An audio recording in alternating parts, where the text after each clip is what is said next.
अस्सलाम वालेकुम बच्चों, कैसे हो आप सब। आज हम पढ़ेंगे amazing alphabets.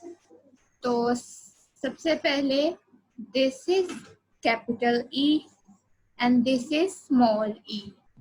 Capital E, small E, capital E, small E.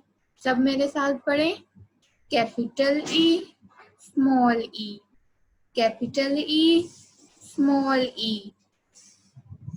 Next हमारे पास this is capital F, this is small f, capital F, small f, capital F, small f। सब मेरे साथ पढ़ें। Capital F, small f, capital F, small f।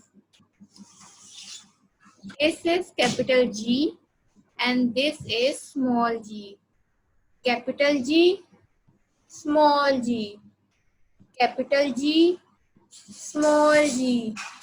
सब मेरे साथ पढ़ें। कैपिटल जी, स्मॉल जी, कैपिटल जी, स्मॉल जी। नेक्स्ट हमारे पास H। This is capital H and this is small h, capital H, small h, capital H, small h। सब मेरे साथ पढ़ें।